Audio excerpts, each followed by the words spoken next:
ये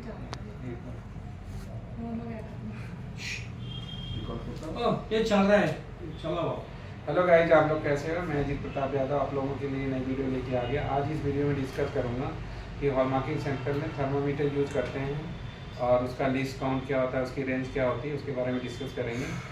तो गाइज, ये हमारे हाथ में ये है थर्मामीटर। थर्मामीटर दो तरह के होते हैं, alcohol thermometer and mercury thermometer.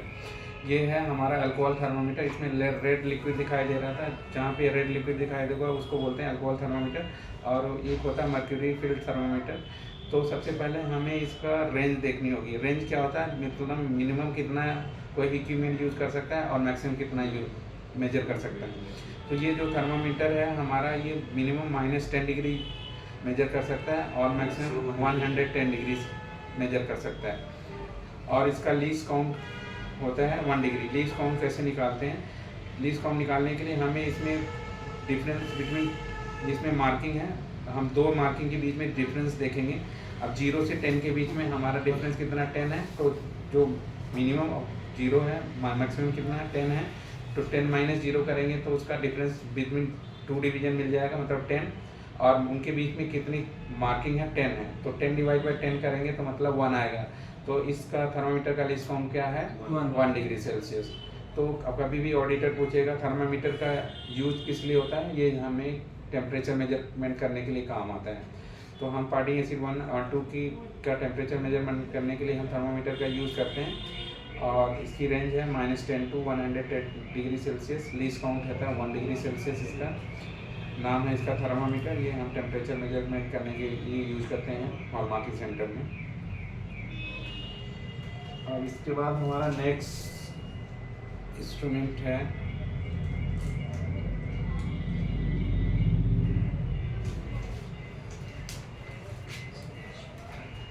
ये ग्रेफाइट क्रूसिबल यूज करते हैं। ग्रेफाइट क्रूसिबल हम किस लिए यूज़ करते हैं? ये गोल्ड को मेल्ट करने के लिए काम आता है। हम ग्रेफाइट क्रूसिबल ये गोल्ड को मेल्ट करने के लिए क्यों यूज़ करते हैं? क्योंकि ग्रेफाइट की प्रॉपर्टी होती है अपने अंदर क्या ऑक्सीजन को आने नहीं देता। इसलिए हम गोल्ड को मेल्ट करते हैं उस टाइम पे हमारी कंडीशन क्या चाहिए होती है, रिड्यूसिंग कंडीशन चाहिए होती है। रिड्यूसिंग कंडीशन मतलब एब्सेंस ऑफ ऑक्सीजन होना चाहिए। जब भी गोल्ड मेल्ट होता है तो हमें ऑक्सीजन नहीं चाहिए होती, इसलिए हम ग्रेफाइट क्रूसिबल में मेल्ट करते हैं। अगर ग्रेफाइट क्रूसिबल में मेल्ट करेंगे तो हमारा कोई भी लॉस नहीं होगा गोल्ड का। और मेल्ट करने से पहले इसमें चारकोल पाउडर डाल देते हैं या बोरेक्स डाल देते हैं, ठीक है। उसका बोरेक्स मतलब सोडियम मेटाबोरेट, बोरेक्स पाउडर डालते हैं एनहाइड्रस, तो ये मेल्टिंग के काम आता है। इसके बाद हमारा नेक्स्ट है एमरी पेपर यूज़ करते हैं लैब में। एमरी पेपर क्या किस लिए होता है? हम लैब में यूज करते हैं हैमर और एनविल। हैमर और एनविल को क्या है, शार्प करने के लिए काम आता है ये एमरी पेपर। जो हमारा हैमर एनविल ये है, ये देख सकते हैं हैमर, और ये इसको बोलते हैं हैमर और इसको बोलते हैं एनविल। अब ये हमारा थोड़ा गंदा लग रहा है, अगर हम इस एमरी पेपर से इसको रब कर देंगे तो ये चमक जाएगी। तो हमारा स्ट्राइकिंग सरफेस क्या होना चाहिए, इसको थोड़ा हम रब करेंगे, रब करके आपको दिखाएंगे।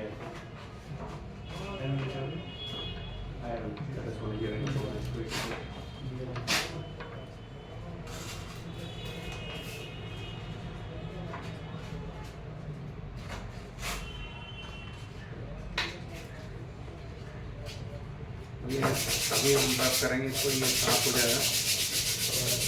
ये देखिए पहले कितना गंदा था, अभी ये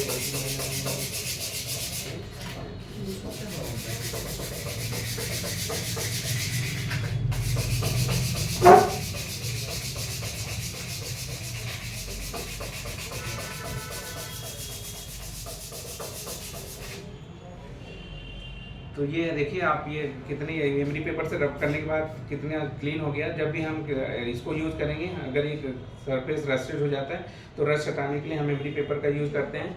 तो एनविल को हम जब बटन बनाते हैं इसको हैमर करने के काम आता है। तो ये हैमर और एनविल का यूज़ है। जो हमारा हैमर होना चाहिए बहुत ज़्यादा वेट नहीं होना चाहिए। हमारा जो हैमर होना चाहिए इसे में यूज़ करेंगे 400 ग्राम से ज़्यादा नहीं होना चाहिए। और इसके बाद हम लैब में यूज़ करते हैं ये कॉटन ग्लव्स। ये एस्बेस्टॉस ग्लव्स होते हैं। एस्बेस्टॉस की प्रॉपर्टी है इसमें आग नहीं लगती। अगर आप इसको पहन के आग में भी हाथ दे दिया तो इस जलता नहीं है। इस तरह से पहनते हैं हम इसको। इसमें हमारे डिफरेंट साइज़ के आते हैं। ये हमारा 6 इंच का ग्लव्स है और इसके 12 इंच का भी आता है। ये प्रॉपर्टी इसकी हम यूज करते हैं फायर में। ये क्या है, फायर प्रूफ होता है, इसमें आग नहीं लगती, इसलिए हम इसको क्या है एस्बेस्टॉस ग्लव्स यूज़ करते हैं सेइंग में।